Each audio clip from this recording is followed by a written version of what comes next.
Paulo acredita num sentido metafísico de tudo.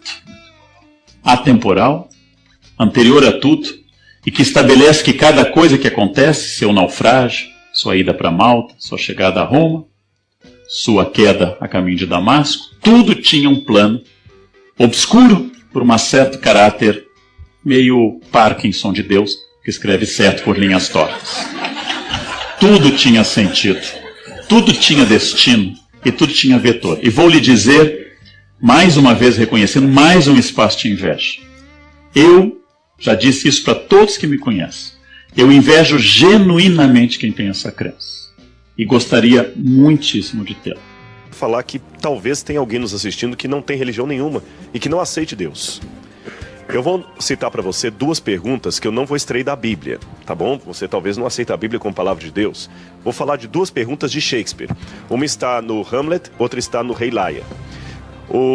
Primeira pergunta é a seguinte: por que há algo ao invés de nada? Eu sei que está em Shakespeare, eu estou tirando do contexto, mas para fazer uma pergunta.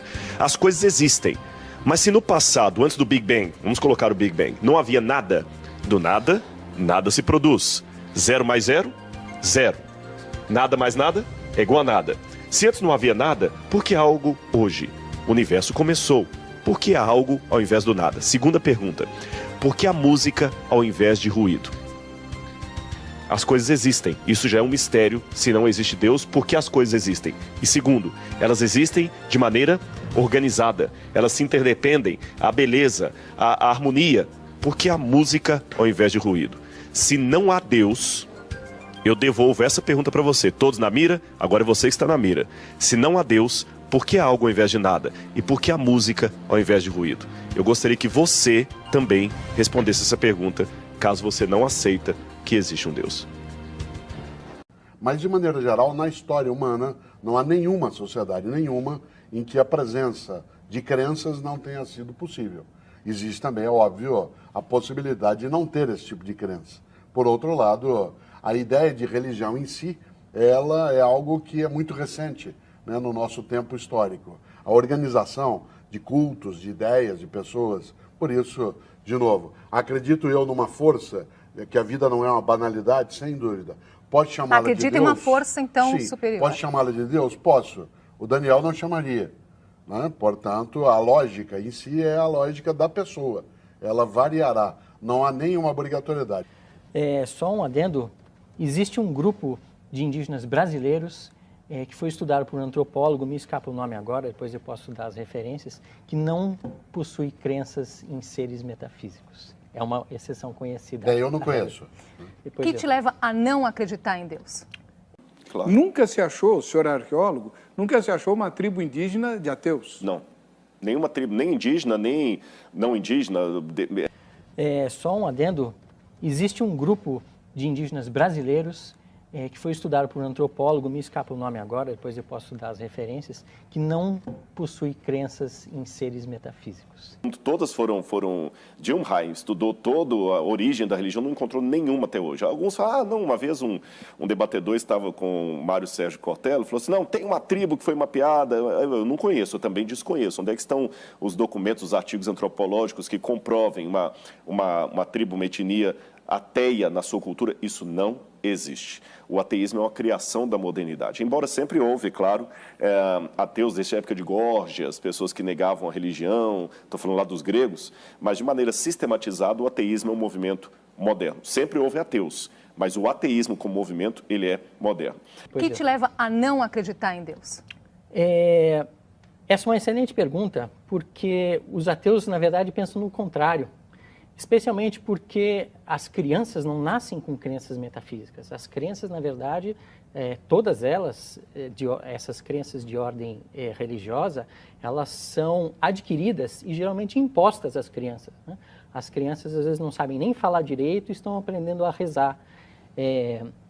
Então, moral da história, todos nascemos ateus, sem exceção. Todas as crianças nascem ateias e elas não se tornariam cristãs se não houvesse um cristão fazendo com que elas fossem cristãs. Elas não se tornariam muçulmanas se não houvesse um muçulmano fazendo-as muçulmanas, né?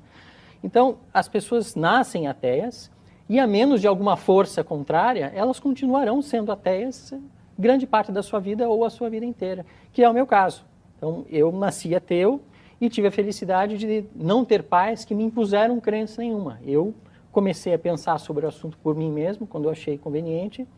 Nunca adquiri a crença, nunca me foi forçada e, naturalmente, desde sempre eu cheguei à conclusão de que não havia deuses.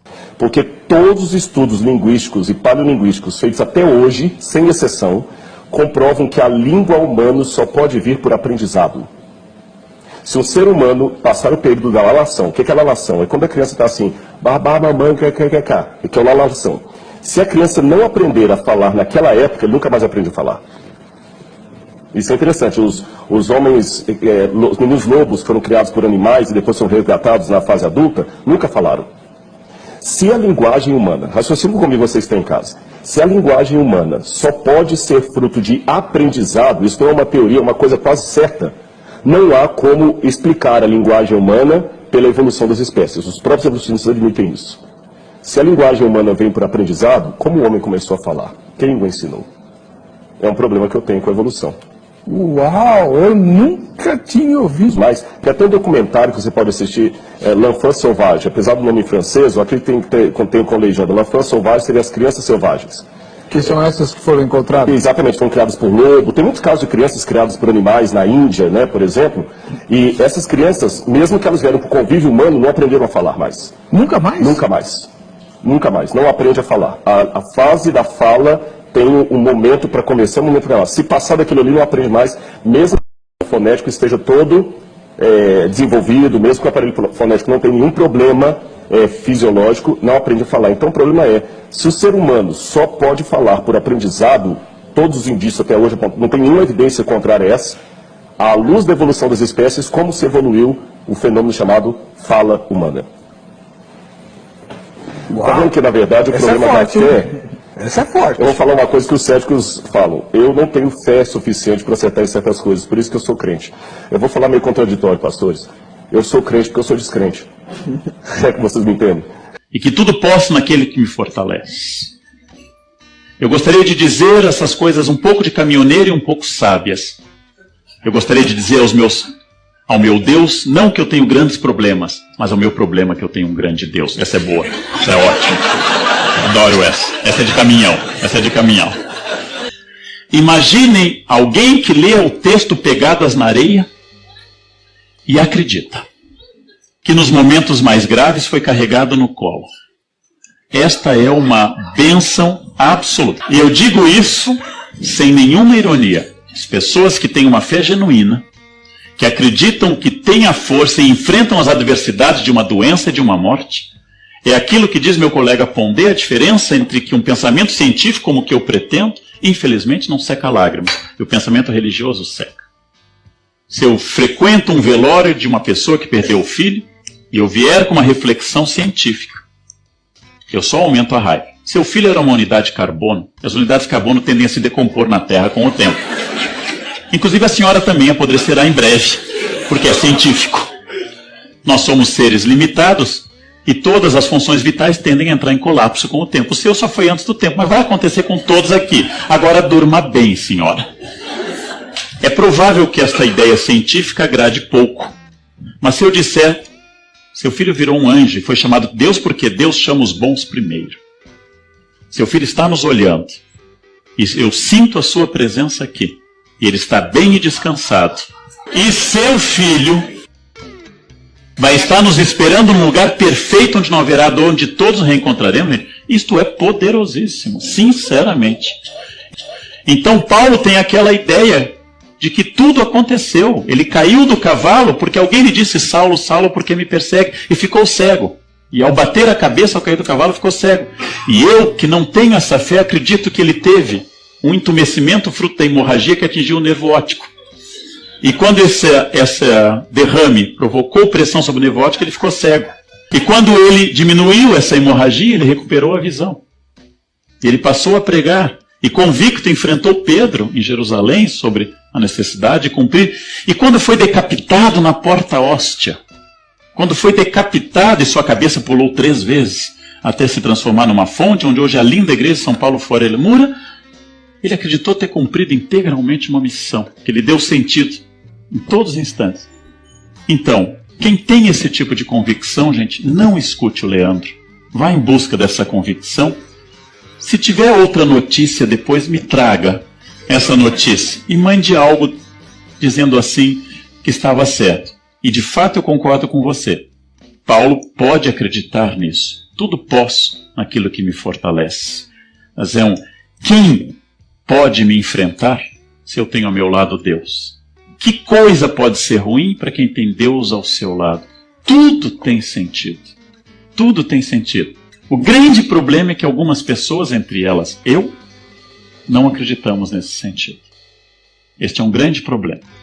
Como eu posso, em um minuto, convencer um ateu? Em primeiro lugar, através da ciência. Você não vai poder convencer um ateu que Deus existe. E isso está a favor de Deus. Por quê? Nós devemos entender que existem dois tipos de realidade. Aquelas que são autoevidenciáveis e não são necessariamente testáveis pelo método científico, e aquelas que são testáveis pelo método científico. É a diferença entre teorema e axioma. O teorema é algo que você pode provar pela linguagem da matemática ou pelo método científico. Você prova o teorema de Pitágoras, por exemplo. O axioma você enuncia, porque ele é autoevidenciável, mas você não prova. Por exemplo, as retas paralelas de Euclides são infinitas, jamais se cruzam, é algo evidenciável, é algo autoevidenciável, mas não é provável. Para você provar que duas retas são paralelas e infinitas, você teria que ter uma régua do tamanho do infinito. E qual cientista que tem uma régua do tamanho do infinito? Quem pode alcançar o infinito de canto ao canto para dizer que realmente o postulado de Euclides está correto, que as retas paralelas são infinitas? Nunca se cruzam. Nunca se cruzam. Alguns dizem que se cruzam, vou deixar isso aí para os físicos resolverem. Isto é um axioma, não é um teorema. Porque teoremas podem ser provados. E qual a diferença filosófica entre ambos? O axioma pode ser provado porque ele cabe dentro do meu escopo mental. Ele cabe dentro do meu poder de verificabilidade. Mas o axioma está acima do meu calibre mental, está acima do meu calibre de verificabilidade. É muito maior do que eu. Por isso ele é lógico, ele é autoevidente, mas não é cientificamente comprovado. Se Deus pudesse ser comprovado pela ciência, ele seria um teorema. Se Deus fosse um teorema, ele seria muito pequeno para ser Deus. Como ele é maior do que o próprio universo, ele não pode ser evidenciável através de teoremas ou de ciência, mas através de axioma. Faz sentido dizer que Deus existe. Por isso que eu posso dizer que o fato de não poder provar cientificamente a existência de Deus é, do ponto de vista filosófico, a maior evidência da existência de Deus. Sentido. Tudo tem sentido. O grande problema é que algumas pessoas, entre elas eu, não acreditamos nesse sentido. Este é um grande problema. Algumas pessoas, entre elas eu, não acreditamos nesse sentido. Este é um grande problema. Mas me chamou a atenção que eu tive recentemente dando uma palestra em Berlim e eu fiz uma pergunta para o auditório, a maioria deles secularizados, antirreligiosos. Eu perguntei por que as taxas de suicídio daqui de Berlim são 4 vezes mais altas do que os países mais pobres da África. Se ali estão as pessoas mais equilibradas, as pessoas de maior pensamento, que não estão presos à crendice daquelas massas mais simplórias, por que eles têm tanta dificuldade de lidar com problemas sérios da vida? E, aliás, eu já continuo dizendo uma pergunta que eu sei que pode vir do auditório. Muitas pessoas têm dificuldade de conciliar a existência de Deus com a existência do mal e do sofrimento. Ou seja, é o trilema de Epicuro. Se Deus existe e Deus é amor e o mal existe, uma coisa anula a outra. Só que me chama a atenção que os lugares que têm maior índice de sofrimento no mundo, repito, alguns países da África, alguns rincões do Brasil, onde a fome, o analfabetismo, a pobreza imperam, você não tem tantos ateus. Se você fizer um congresso de ateísmo na Etiópia, você vai alugar uma cabine telefônica. Mas, em compensação, na Europa, onde o pessoal quase não tem problema de analfabetismo, de doenças, de esgoto a céu aberto, de pobreza absoluta, você tem muitos ateus. Eu pergunto de volta, o sofrimento é um problema para a existência de Deus do ponto de vista de quem sofre ou do ponto de vista de quem filosofa sobre o sofrimento? Porque quem sofre está acreditando em Deus, quem não sofre está filosofando sobre aquilo e está tendo um alto índice de suicídio, depressão e perda de sentido na vida. São questões acadêmicas que eu devo pensar, será que realmente a fé não tem espaço no ambiente acadêmico? Essas crenças de ordem religiosa, elas são adquiridas e geralmente impostas às crianças, né? As crianças às vezes não sabem nem falar direito e estão aprendendo a rezar. Então, eu nasci ateu e tive a felicidade de não ter pais que me impuseram crença nenhuma. Eu comecei a pensar sobre o assunto por mim mesmo, quando eu achei conveniente. Nunca adquiri a crença, nunca me foi forçada e, naturalmente, desde sempre, eu cheguei à conclusão de que não havia deuses. Realmente nós estamos conseguindo, no ambiente secular, colocar os alunos para pensar. Deus foi banido. Religião que prende você. Religião que nós queremos libertar você de tabus religiosos, de crenças, de missa, de ideia de padre, de pastor, de chefe de centro espírita. Nós queremos libertar você de conceitos teológicos ou religiosos. Você vai ser um livre pensador. Se estamos com esse objetivo, por que os alunos estão com dificuldade de expressar ideias próprias e criatividade? Eu pergunto, será que realmente nós não estamos apenas tornando os alunos meros refletores do pensamento alheio, assim como acusam as religiões de fazer com os membros, só que com outra roupagem? Os alunos estão tendo dificuldade de se expressar por escrito, dificuldade de produção de texto e inteligência fluida, dificuldade de lerem de entender o que leram, analfabetismo funcional, dificuldade de reflexão e o último que eu destaco com um asterisco, dificuldades de lidar com questões existenciais. Me chama a atenção. Flávio Josefo, um historiador judeu do primeiro século, que não era cristão, ele escreveu: Jesus Cristo, houve um homem, no grego está ginestai, um homem chamado Jesus, que foi crucificado, morto por Pôncio Pilatos, e segundo os seus discípulos, ressuscitou no terceiro dia e apareceu a muitos. Flávio Josefo nunca se converteu ao cristianismo, era um historiador judeu, e ele dá esse depoimento que a ressurreição era algo testemunhado. Esse texto é tão importante que alguns críticos falam, não, foi copista cristão que interpolou, que copiou. Porém, todas as cópias de Josefo que nós temos, inclusive uma cópia, uma tradução para o árabe, feita por muçulmanos, contém esse trecho. Então, do ponto de vista da crítica textual, é um texto autêntico, original de Josefo, também testemunhando a ressurreição. Claro, eu não duvido a autenticidade dos textos. Eu duvido, em alguns casos, do testemunho em si. Quer dizer, não, eu vi, eu tive. É um testemunho, está lá escrito que ele viu e que ele teve, mas claro. Que ele esteve mais. Agora, tem uma coisa que é bom, eu gostei de você ter falado uma coisa. Na Idade Média se acrescentaram muitas lendas. Esse é que é o problema. E o pessoal confunde as lendas que está na Bíblia. E só um detalhe com relação ao testemunho. Quando a pessoa dá um testemunho vendido, ela vai ganhar alguma coisa. O que os apóstolos ganharam com aquele testemunho? Pedro morreu crucificado de cabeça para baixo. Paulo degolado. Então, quanto tempo demorou a mentira? Essa que é a questão. Eles não ganharam nada, só ganharam perseguição. Então, das duas, uma.